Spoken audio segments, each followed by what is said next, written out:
just in case you didn't know, it's Bagel and Best Practices this morning. And so we're going to talk about using the Iowa Mentor DEI, Diversity, Equity, and Inclusion Engagement Wheel to foster stronger mentoring programs, which, of course, we all know fosters better mentoring relationships. So,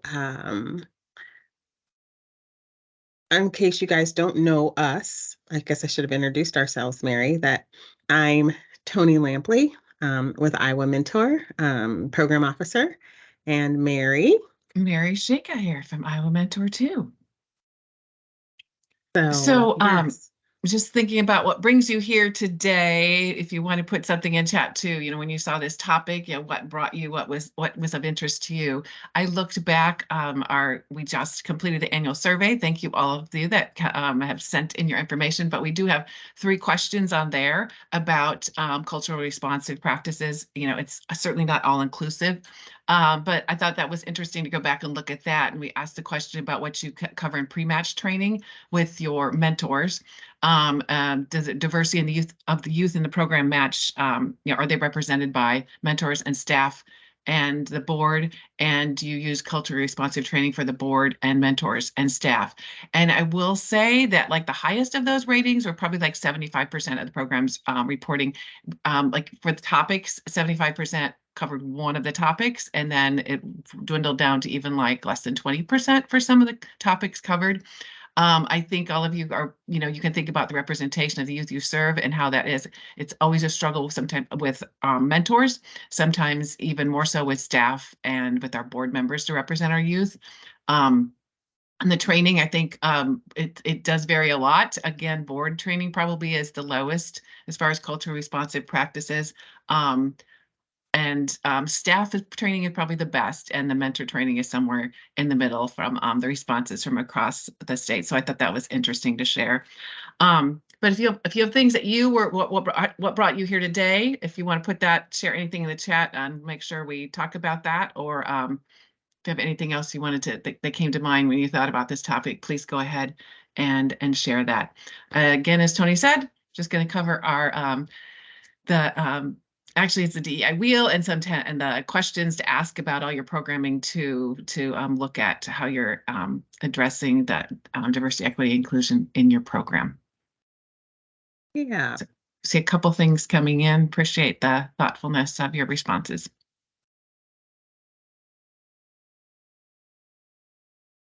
Yeah. Thanks, Kendra.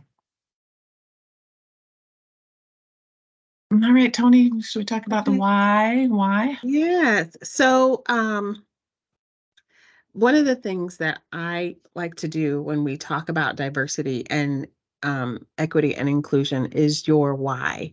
What is your why?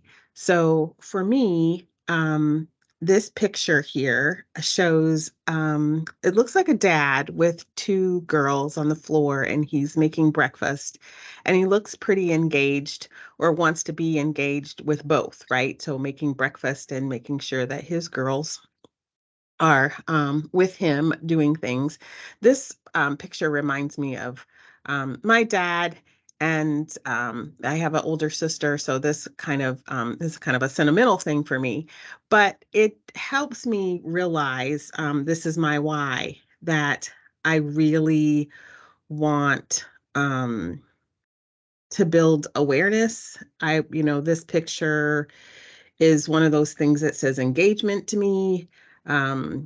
It brings to the forefront many conversations that representation matters, that being inclusive, diverse, and equitable fosters better relationships. So, just want you to tell us, if you want to, what your why is. Mary, please go ahead and share your why.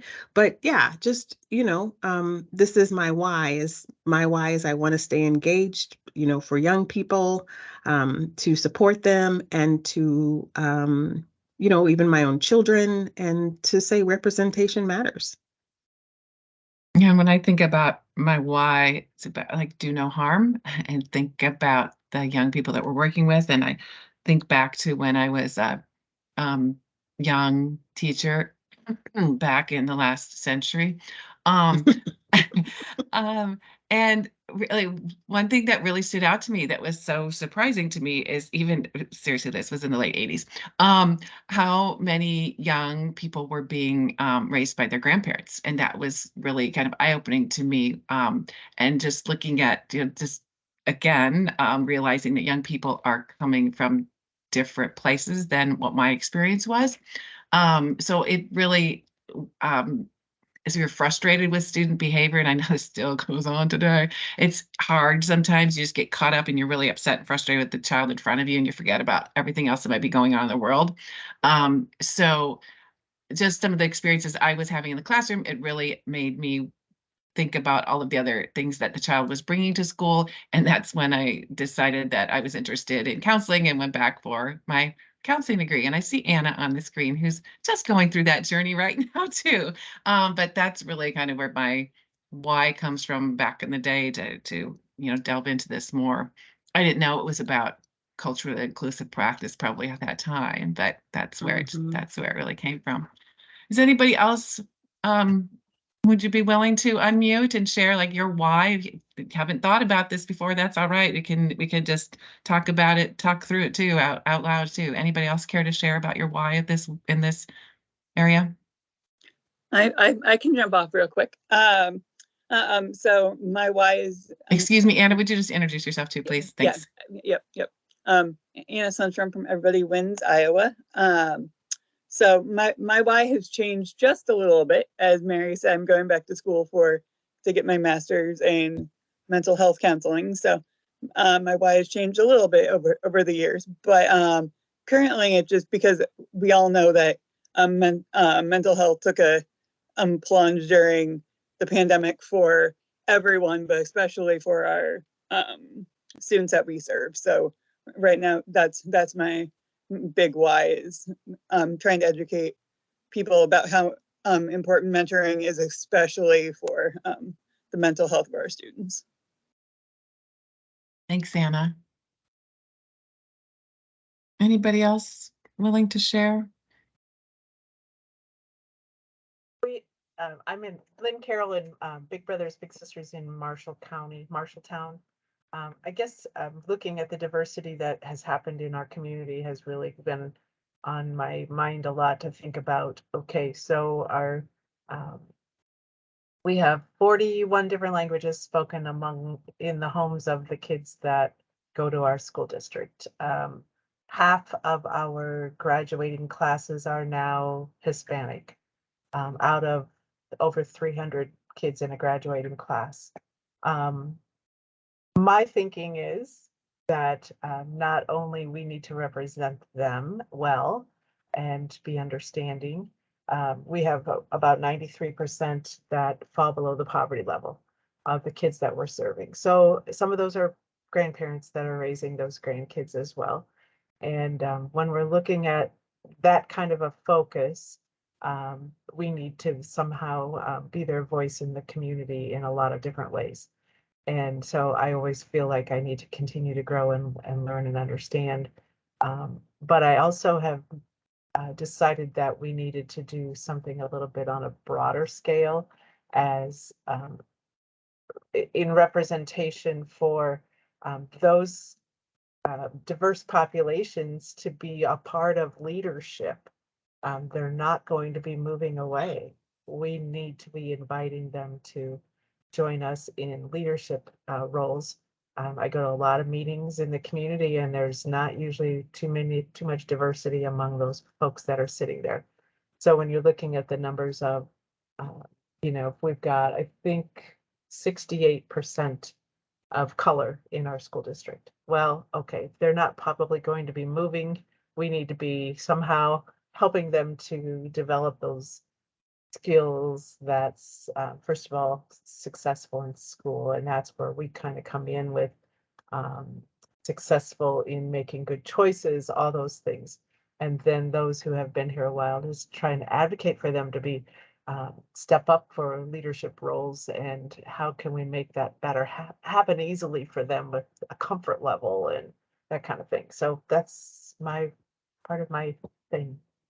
Yeah, thanks, Thanks, Lynn. Yeah, Mary. as a longtime member of a very diverse community, and obviously it's changed very recently too with different groups of immigrants, but then you have second generation Americans too, and yeah, being involved in the community. I love that using your power too. To bring along, and to bring this engagement from members of the community and on all those boards and all those positions of power across the community. That's really great point. Thanks for lifting that up. Anybody else want to talk about their why? Even if haven't had enough coffee this morning,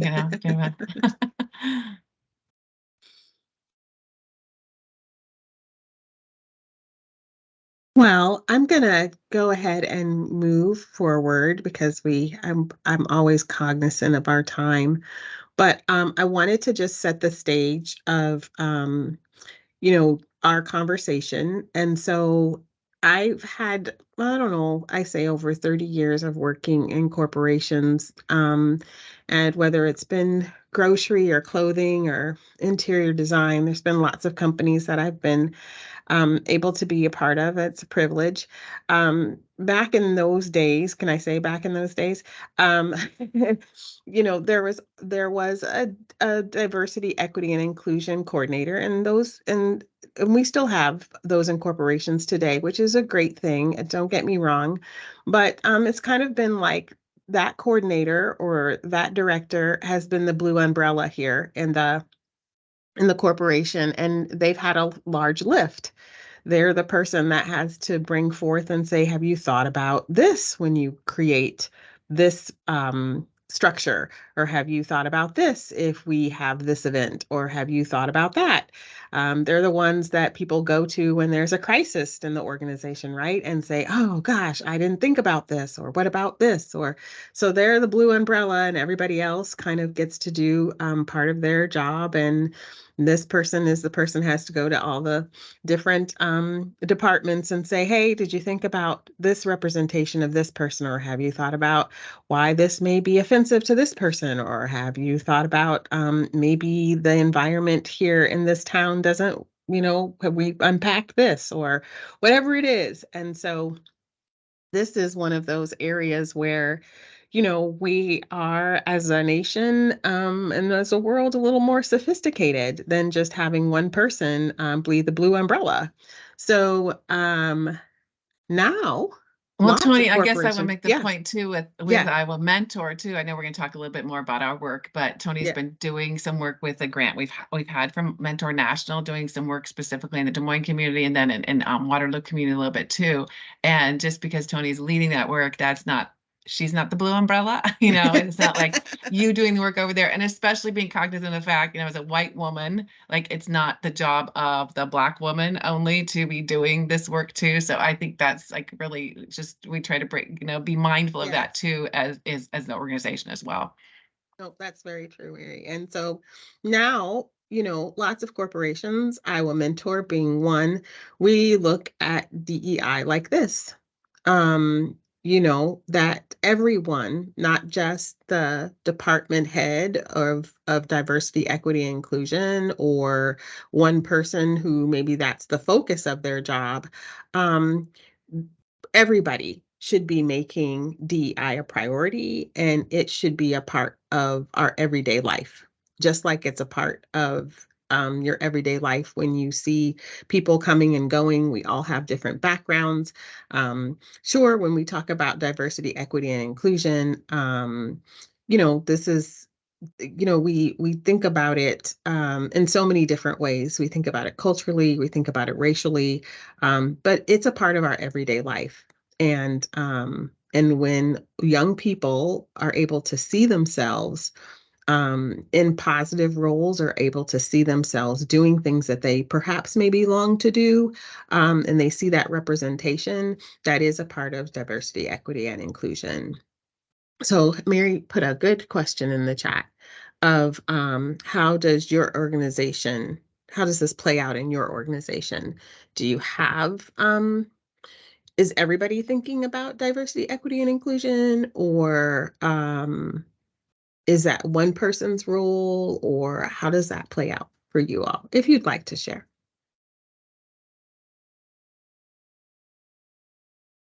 I think we have a lot of one-man bands, Mary, sometimes in organizations, but no, just even broadly. I know um, if there's folks who have people who that is their area is diversity, equity, and inclusion.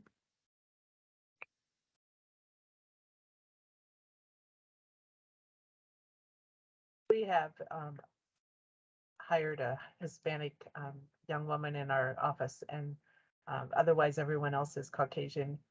There's only 3 match support specialists and myself. So she is just being herself.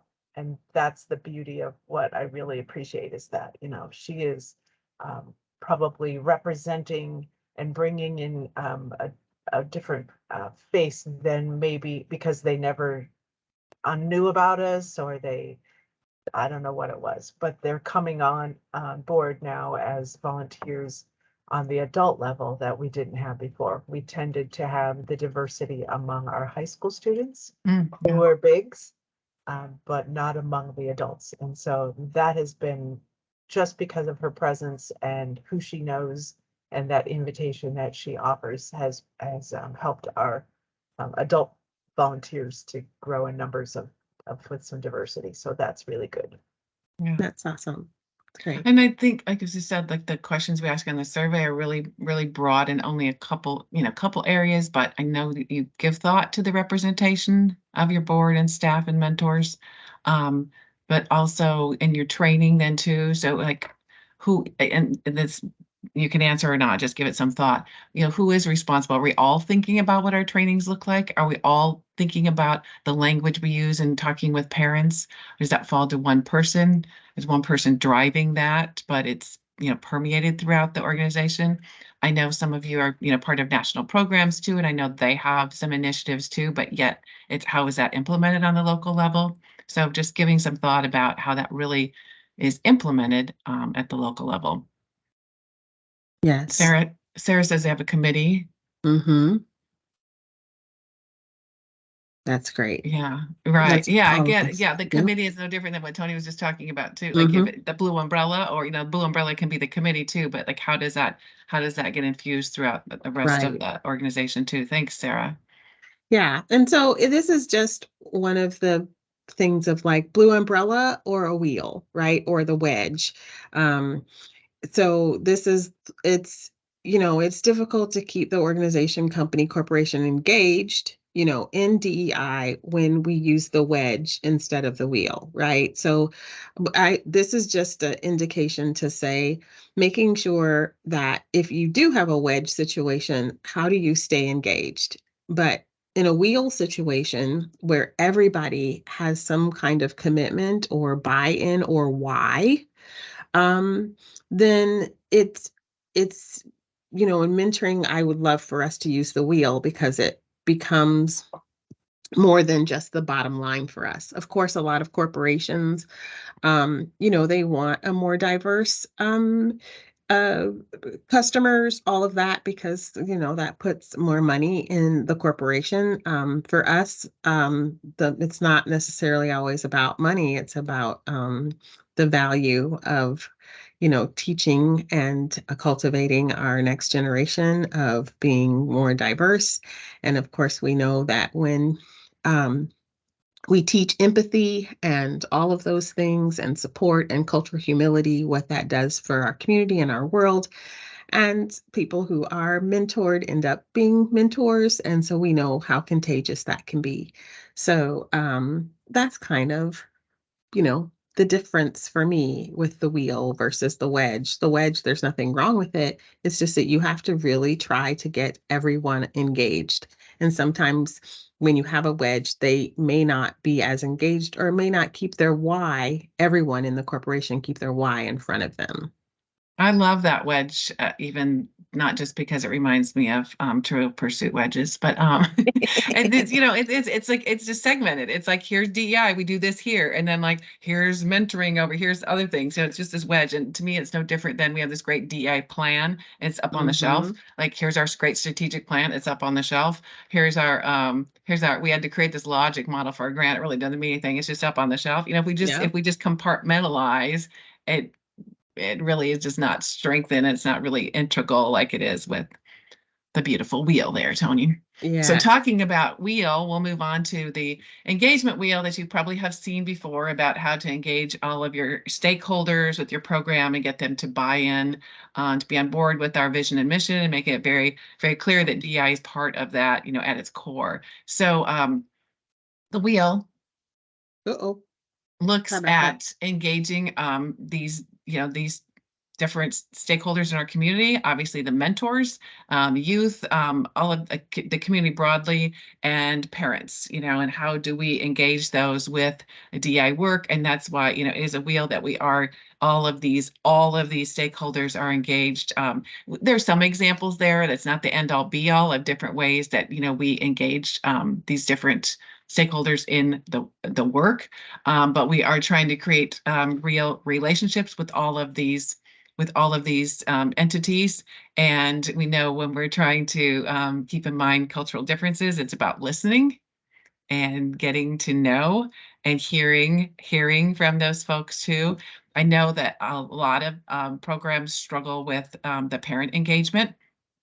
And it's easy to just, throw up our hands that just, don't want to be engaged. But, we're looking, it takes a really hard look at how we've been doing that work and looking at how we can do it differently. And I think sometimes it's easy just to say, it's just, that's the way it's going to be, no different than we hear maybe broader community talk about those kids, the kids we're serving too. But we listen and we engage with those young people. But we don't need to do the same thing to the parents and just thinking, the parents are just like that, and then not making different attempts to be to engage with them. And I say this with all due respect to the work that you're doing, and also not to hold us up as the paragon of doing all things great. And we'll Mm-hmm. tell a little bit about, how we look at this as an organization. But I mean, we as everyone, we have a lot of work still to do. It's a continual work in progress too. Yes. Yes, it is. So, sorry that my little thing's glitching here. This is our DEI commitment. So Mary, you can kind of go Yeah. through So kind after of. we created that engagement wheel, like these are some commitments. So um, again, not the end all be all, but having some common ground. Um, looking at we're more alike than we are different, right? And then we're looking at, if you're making this commitment to DEI, how does it fit with your mission, vision, and goals? And really, how can that be infused throughout? So that gets deep into your work of strategic planning too, and looking at how you're implementing each one of those different pieces of your goals. Yeah. Consider all Iowans when we do this work too. I know sometimes we don't live in not everyone lives in a very culturally diverse community necessarily. I just heard an interesting story this morning. I always try to bring this up too, though. It was about class has to be taken into consideration too when we're talking about race too. If we don't get it to class, and we always talk about that about poverty too. A lot of the young people we're serving live in poverty or their lower socioeconomic level than our mentors. And probably as us too. So looking at that is talking about cultural differences too. And Tony, I just kept forging on, but you were trying to say something. I'm sorry. Oh no, I was just going to say that, it is very important to, as I'm also looking at this from the lens of, you know, if your organization hasn't made a DEI commitment or you're looking to strengthen your DEI commitment, these are some things that when I will mentor, when we were coming to think about how we would make our commitment, we want to definitely, think about these four things. And so this is so ever changing, you all. I mean, just think about 2020 when we were talking about race relations to now, just 3 years difference of how much we have changed the conversation. So this is a forever changing work. And when we talk about considering all Iowans, I also think about where our young people are going. They may be in all white towns now, but will they stay in all white towns for the rest of their lives?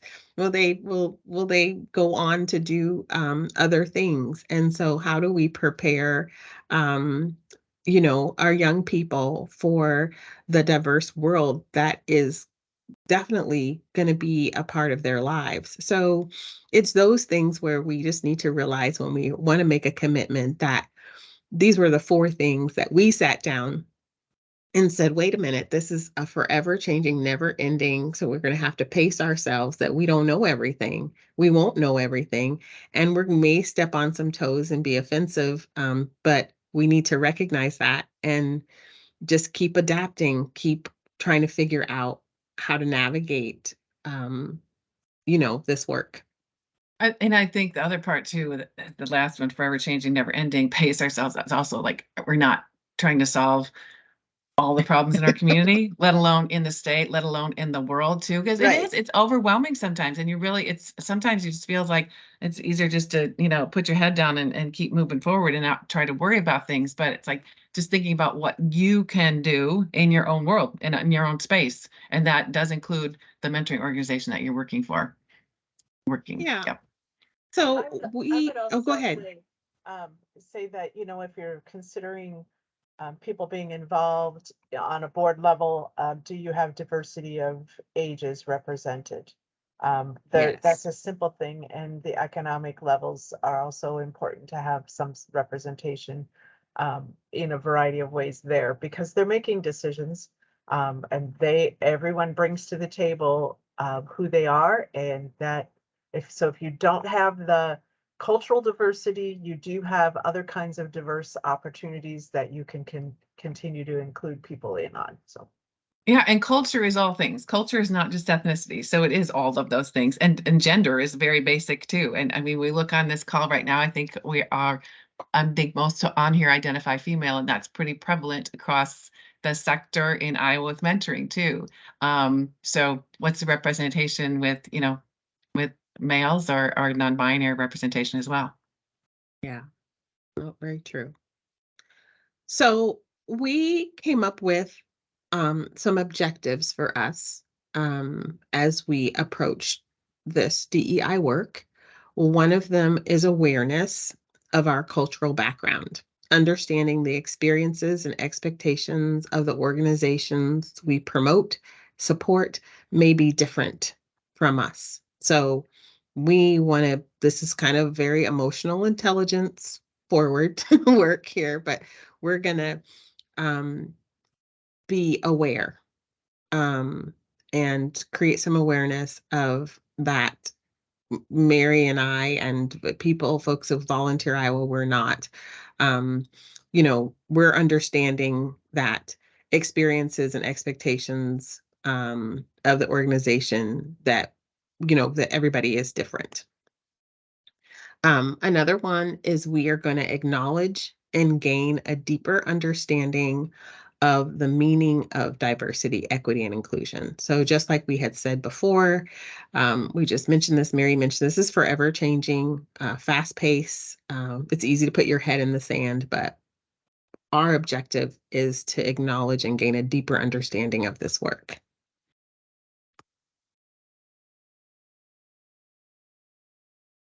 Mary. Oh, you're on mute. I think you put yourself on We mute. skipped over recognize though. I think your slides Oh, jumped. Oh, it did. Okay, I'm sorry. Recognize. Sorry about that. We recognize the implications of implicit bias that could be affecting our programs and the individuals they serve. So we recognize that the playing field is not level. And we're going to recognize that when we see it. And that's one of the objectives that we definitely wanted to put on our list. And understanding these concepts, it's not just for us and our staff, but really to bring these concepts to mentors and have them approach their relationship with their mentees and the mentees' families with cultural humility, understanding saviorism too. And we have a whole other training on saviorism. We've talked about that before, and privilege and what privilege means in our life. Again, going back to class too, and class privilege. So just bringing those concepts to light as well. And also understanding, again, the very foundation, as we said, that we're more alike than we're different, and looking for those things. And we're trying to understand and listening to other people, coming with the humility that, we want to learn about other people, but finding that common ground. I think we encourage our mentor matches to do that, and in creating inclusive environments, obviously, to strengthen the lives of the young people. But, we're looking at how this permeates then throughout those other stakeholder group too that we are looking at in the wheel. So we talked a little bit about what this looks like for us, or how we're coming to this work, but we want to talk about what this looks like for your organization. So we are going to move to some breakout rooms now and talk about what this wheel means to you, what these engagements might look like in your organization. Are there other stakeholder groups would look at?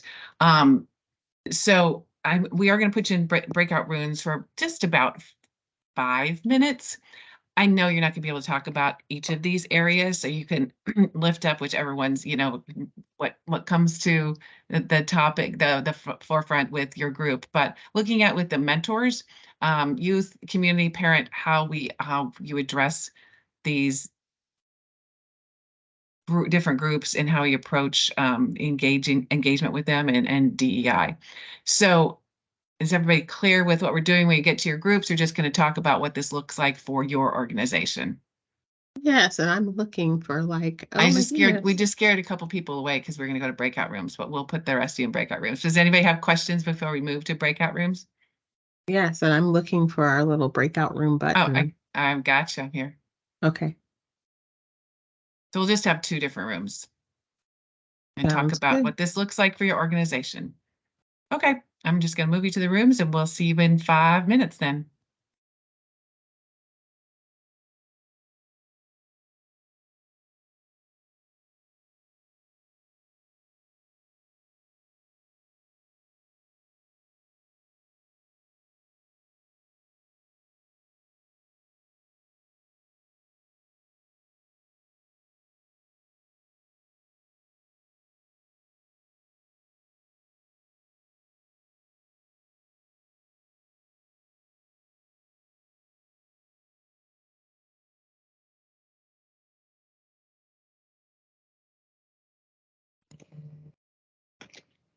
So Karen, you must not have been on and just put people in breakout rooms. No, I know, I got knocked off when you wrote. Well, we'll just chat. How does that sound? Because I don't know if I can do this.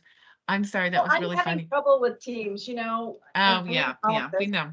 Well, we do And too. So, we use Google. Yesterday I couldn't get, or Tuesday I couldn't get. I finally got where I could hear, but it was a nightmare. And so that's just my experience with the office and things not working. Well, here we'll just have a small group here. Yeah. Because Tana's here now too. Back up again, right? Well, here's 2 people joining back. Hi, Tana, and I don't know who Jay is. Well, and when I put my camera on mute, it comes up like TL or something. I'm like, what the heck is that? It's EWIKL, like not TL. I see Karen Liggis at Bregman's, Iowa. So Tana and I don't know who Jay is, and Karen, if you guys want to unmute, you can just this can be your group, okay? And my camera's like, I'm looking at the camera here, and I'm like, yeah, that's interesting too, right? It's a separate, but I'm using my desktop, so it's a separate camera. The only thing, like with the graphic, we don't do a lot with the parents and family stuff because that's through the schools. So that's kind of, would be our weakest link in the whole process. Yeah, It's but I mean, I different guess how it's really it's- looking at who your stakeholders are, and if that's not really Yeah, a huge part of the program. yeah.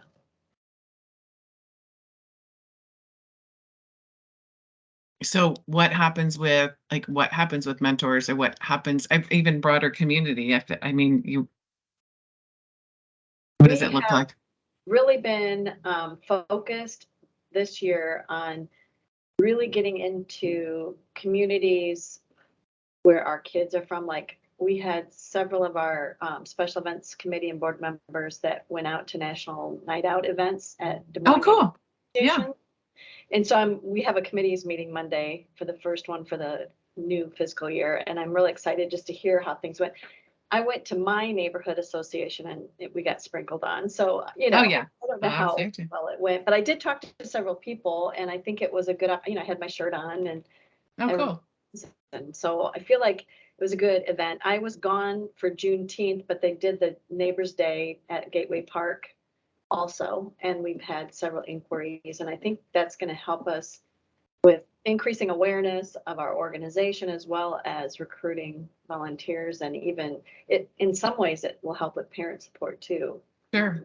I love the National Night Out thought. That is great, because I know we have had those conversations because you're in so many, not just different districts, but like in all the schools in different areas in Des Moines, and like really recruiting from that neighborhood, and how do you engage in that neighborhood, and being thoughtful about that, which is a huge job when, depending Yeah. how staffing goes, when you have part-time coordinators in this building, because it would be ideal if they were doing some outreach in those local areas too. Exactly, and that's our biggest challenge. The Yeah. biggest challenge is that we pay, I have insurance woes right now, like Always it fun. doubled, and I'm like, what? Because I have a new agent, same company, so I had to fill out all the paperwork again, and just the way they classified our part-time staff, it's like, oh, Ugh. it's their risk because they're temporary. I'm like, no, they're like school staff. It's like a school associate, only, Oh, and we have longevity, like we have good staff coming back. I mean, we yeah. always have to add new every year, but so That's a different kind you of doubled my insurance premium, and I'm either gonna have to lay off staff, or you're gonna have to work with me, or I'm gonna have to bid it out to another company. Like, yeah. That's insurance is always an interesting conversation. Whew. especially because like we don't have a building, so Right. renters not having to cover all this damage and, whatever. I Yeah, it's understand just because another program in Vermont were part of the flooding and they lost office stuff. yeah. Yeah. Yes, that's funny. Not funny. I was talking to Vermont folks too. Tana and Jay, I don't know, Jay, I don't know what programs you're with, or how this applies with your program. I am with Big Brothers Big Sisters of Siouxland. Oh, hi, Tana. So when you think about this DEI work with the different stakeholders, what does that look like for you? I mean, we work with a lot of diverse, like Mhm. kids, adults. So I mean, we see it every day, technically. Yeah. So I know Big Brothers Big Sisters has their whole Jedi thing, and they have Yeah. training and stuff too. So I don't know how that gets implemented at the local level and really infused throughout all those stakeholders. Yeah. I mean, I don't really have a good answer. I've been here for probably this is like my 3rd month, so I'm newer.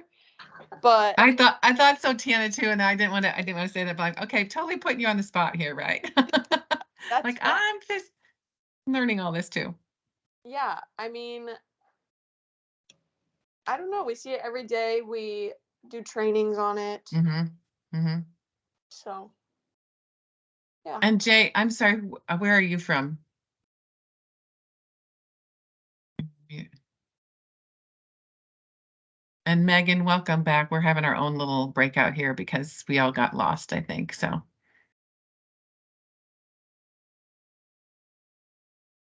Well, I'm going to close out the other breakout rooms because it has been even more than 5 minutes. So we'll see what other folks had to say too. Okay. We'll see if we get them all back here. Thanks. Thanks.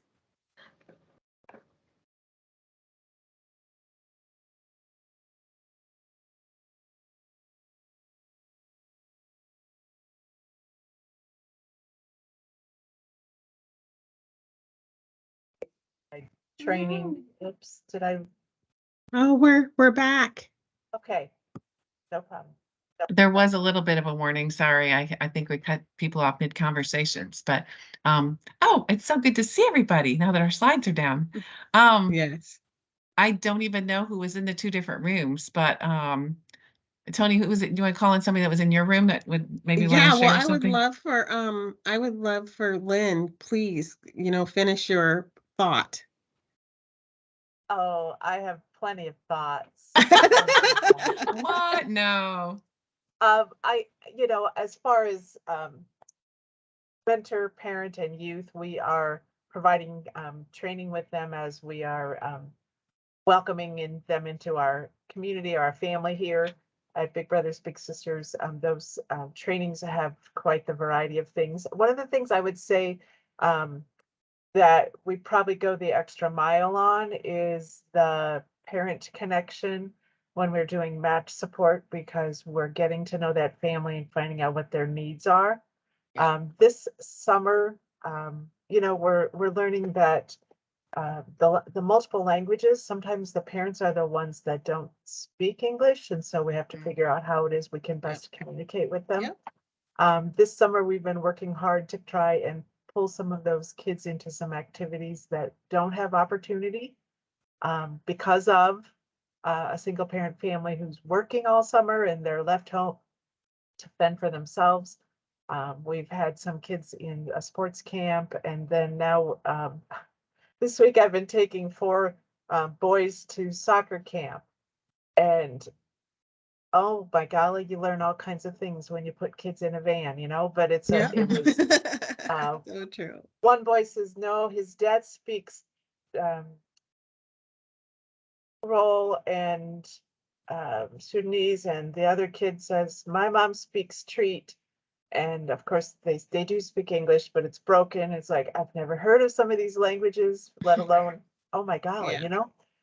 But knowing that those boys are having an experience they've not had before. And so we're Yeah. trying to pull those things, opportunities to not be determined by whether they have money in order to have those experiences. Yeah. So we're trying to fill some of those voids. That's great. That's great.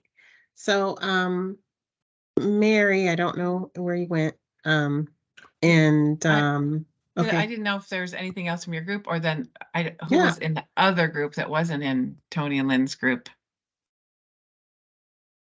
With Tony, you want to somebody that was, I was you want just to call gonna in somebody that say wasn't in your group? Yeah, so Kendra and Andrea were in our group with Lynn, and we basically talked about all the different ways, just even having Kendra talked about representation of just even, there are parents who would like their mentor to look like the mentee, and sometimes in Iowa that's really hard to do. So just really trying to keep that representation at the forefront and doing the best you can with that. And Andrea was the same. You're just trying to allow youth to express their youth voice. If they however they see their identity, allowing them to do that, always looking at the mentee application and making sure that it's all inclusive. So, there were some good comments there, some great things that, we're doing. So I'm trying to see, like, maybe Val and Laura were in the other group. I can't see who else might be. Anything else from the other group that you'd like to share, please?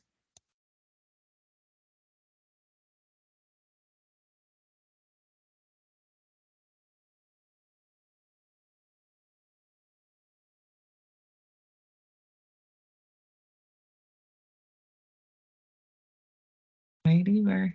You want I me to don't share, know. Mary? We had some fairly new folks to the table, so. Oh, sure. Okay. Sure, you can share our group too. I was Karen. I forgot our group. Thank you. Yeah. Well, no one else was speaking up. We were the leftovers. We were left in the main room, and we had people that got kicked off and joined back. So thanks, Karen. You want to share? Thanks. Yeah. Those of us that, especially here at the office, I can't seem to get Microsoft Teams to function the way it's supposed to function. Mm. So, yeah, I was grateful for having our own little special group. Mm. And we really talked about opportunities, even within outreach, and ways that we can be involved in the neighborhoods that the kids that we work with, where they live outside of the school. And so just recently we did an outreach event with the Neighborhood National Night Out on Tuesday night with Des Moines Des Moines Neighborhood Association. So, you know, being cognizant of trying to recruit from neighborhoods and organizations where the kids and their families are represented. So Yeah, I was just gonna jump in for my group because Karen, I thought you were in my group too, but yeah, I was just gonna jump in for our group real quick. Nicole and I had a good discussion about how to recruit diverse board members and have a diverse mentor pool. It's kind of hard to recruit a diverse group of board members. So I was just saying, I also added that somehow we were able to increase our diversity in our mentors this year. I'm not entirely sure how that happened, but we were just able to increase our diversity. I think it was a lot of word of mouth, and because we have a good partnership with John Deere Financial, and they have diverse employees, so we were able to pull that way as well. So I'm sorry to cut you off, Mary. Oh, no, that's fine. And thanks for sharing. Like, that was kind of a specific thing too, because like you increased diversity. I was a little sad when you said we're not sure how, but you did mention one thing. And I think it gets back to like what Karen was saying too, is like you going to those neighborhoods when you're in different schools, like it's by word of mouth. So who are those community members that can be talking to other community members too? Because we can't expect that we're not connected in all these communities. So who can we connect to that can help us, recruit in different communities too? Yeah, there's no magic about like there's going to do this one boom thing for recruiting diverse mentors. It takes that work and that legwork, getting out there and making a connection to help having those other talkers in those that are connected in communities we want to reach as well. Yes. Yeah, so thanks you all for unpacking and thinking about that. We're gonna the short time that we have left, and I'm going to tell you that, again, staying engaged, how do we do that? We stay engaged, of course, by asking questions. So just want to let you guys know that I'm happy to send out, of course, our engagement wheel and these questions so that you have them to refer to as you do things. But we have to keep asking ourselves questions as we make decisions. So as we came up with the engagement wheel, we also came up with commitment questions that we promised ourselves that we would ask. So Mary, I'll let you start with those. Yeah, so I don't need to read to you, and we're going to do an exercise with these, but we're going to run through like looking at fairness and some questions to think about what fair. Fair doesn't always mean everything's exactly equal or the same, right? Thinking about what's fair.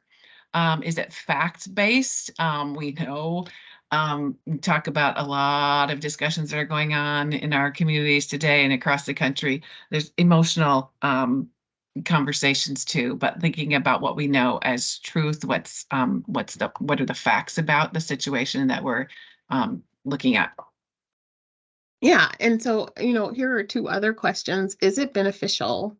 So as you think about your long-term and short-term goals of your organization and what you want to do or trying to do, is it beneficial? And do you have some measurable SMART goals, right? And then, of course, as you start to think about what you're trying to achieve, whether it's an event or whether it's a policy or whether it's a board, who is in the room and who's trying to get in the room but can't? So who's represented? Those things are very important to ask those questions as you go forward. The transparency, really thinking about where we're coming from. And I also think that we can play this role with other things that go on in the community too. And people like to make excuses, or they like to say what their reasoning behind something that truly is not beneficial and is not fact-based. And sometimes we have to play that role to call them out on that transparency too, and get at what really is behind, what really is the motivation behind some of these things that are going on. Think about what we're doing too. Is it promoting understanding? Are we trying to help the communities look at the significance of the work and creating common ground? And does it create a healthy space? So is the space safe enough for us all to talk about and have uncomfortable conversations? Especially when necessary. So it's all great and fine when we're all kind of trying to plan something or to do something that everybody's on board for. But, leaving space for an unhealthy conversation or to ask the maybe uncomfortable questions.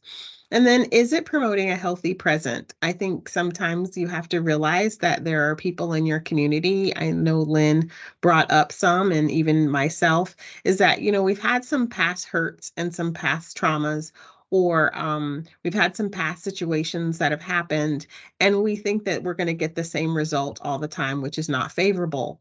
And so we just kind of get ourselves in a rut to not ask questions or to not be in the present situation because we're just like, well, it's going to be what it always is.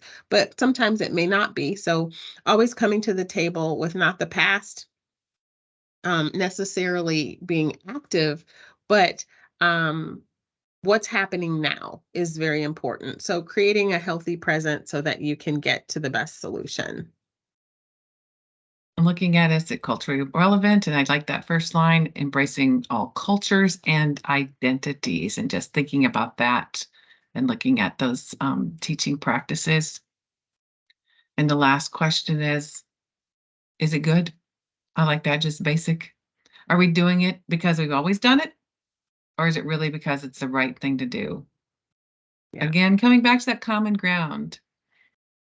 Yeah. So go ahead. Go ahead, Tony.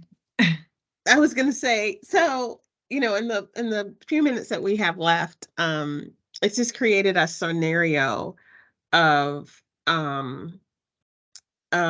just something that we can try to practice these DEI questions.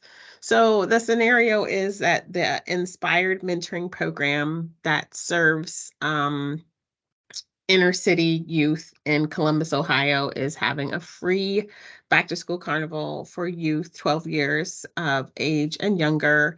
And the city police department is sponsoring the event with the program along with the local community theater. And the plan is for mentor matches and their families to enjoy a bouncy house, a football toss, cow pie toss, snow cones, cotton candy, and other carnival prizes, as well as give away backpacks with school supplies for their upcoming school year. So let's just assume that we're going to help this planning committee think of ways the event can be diverse, equitable, and inclusive by using the DEI questions. And I thank Mary for putting them in the chat.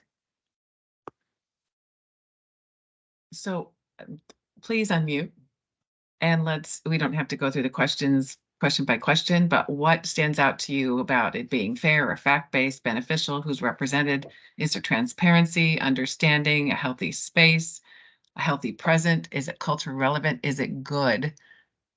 Please let's just unpack this. Anything that stands out to you and that's description of the event or things that should be taken into consideration.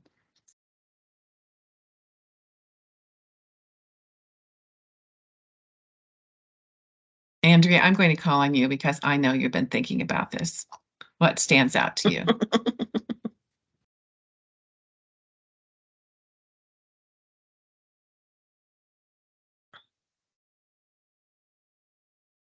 Oh, she's not going to let me call her out there.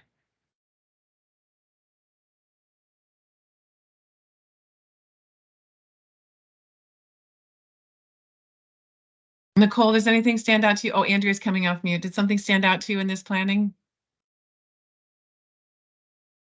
I was gonna say for us, or like just kind of thinking about it, there's a lot to unpack with it. I mean, there's a lot of different diverse things they can do as as a group. But also, especially like if you think about the backpacks and the supplies, a lot of different opportunities for access, even though they might not actually reach out for that. It's a good opportunity that without putting that in their face and being like, oh, hey, we're offering this, take it if you want. But like, especially like with certain like cultural groups, that type of quote unquote handout is offensive. And thinking about it where it's not going to be shoved into their face, like, here, please take this. So Yeah. Great. Mhm. Yeah, thank you. As you said, so much to unpack. So thanks for just lifting up one aspect. Anybody else, something else that stood out here? One of the things that I thought with regard to the event itself is, engaging various cultures and ethnicities as part of the food and celebration. Mhm. I mean, just in general, reading through this, I'm like, this is pretty white middle class. Yeah. I mean, even I don't the know about the cow activities. pie toss, but Yeah, I don't know yeah, what Yeah, that is. it's But just like, are we right. at the state fair? yeah, Oh snow no, that's cones, next cotton week. candy. Yeah. Yeah. Yep. Right. But you could definitely, increase by asking some of the neighborhood vendors, or if they have food truck Mhm. vendors, or there's very Mhm. diversity within that realm, and I'm sure they would be willing to give back to their community as well. And so it doesn't say where the event's being held, but even with that regard, it may have implications on what neighborhood is this held in. Mhm. Great point, Lynn, It's all too. Yep. good stuff. Where? Yep. Well, Anything else that stood simply out? taking the football toss and making it a soccer kick instead. There That you go. is- There you go. Yeah. Yeah. Other things we could talk about too. The police are going to be involved. What does that mean too for Yeah. different Mhm. communities? And that doesn't mean they Right. can't be involved, but how they're involved and what that means. And also it says youth 12 and under. Are you going to card them? I mean, what is it? What does that mean? Like, are we really like Right. what? Yeah, I mean, obviously there's a target group there too, but what does that mean? But yeah. Yeah. So just a good example of event that you do with best intention, and thinking about the good we're trying to do. But maybe we've always done it this way too, and then maybe rethinking and to Mhm. be very inclusive of all of our stakeholders too. Yes. Yes. So we are at the hour, but we want to make sure that we mention the next Bagels and Best Practice will be in November, and it will be regarding youth purpose. Thanks to those that joined us today, and make sure you spread the word. We will be, they'll be in the newsletter again. It will just be a link to join. But we also are going to be reinstituting coffee chats every other month just to bring folks together. And we're going to be reaching out to folks too for another type of engagement, other conversations for folks to be involved like every other month as well. So we want to just bring these conversations back more, like maybe less formal than these more webinar type. But I do think that there's benefits from that engagement, and we've gotten some feedback on that too. So we'll be bringing that back so folks can just connect and share what you want to share as well. Some of you are just, you're the only in your own world too, so it helps to talk with other folks doing the work across the state as well. Karen, I see your hand up. Did you have a comment or question? I did. Just a comment. I have a monthly meeting the first Thursday of the month from 8 to 9. And so selfishly, I'm wondering, could we just, maybe go 9:15 or 9:30, which would help my schedule, but it would also help.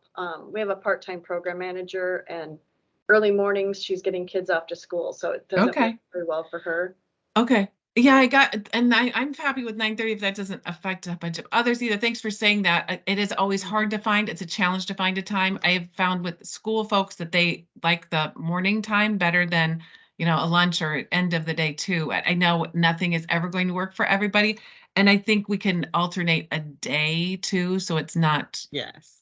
not always Thursdays, but thanks for the 9:30 feedback. And we're open to other feedback. I know we have some different people on the call today, and I really appreciate seeing some different folks too. Again, spreading the word too when you have larger organizations too, to the rest of your folks. So youth purpose, there's a whole guide. I love Oh, it there from Mentor is. National. I'm That I sorry, think it's been yes. overlooked, but just helping, it's a tool to use within the mentoring match. It would be a great tool to share with your folks. And now we're at 10:01, but Yes. and And I was just Tony gonna was just say, closing with our inspirational slide at yes, the I end am. there. And then just know that I will make sure the 12 people that were here today Yeah. that you guys get our DEI resource plan. You know, that's important that you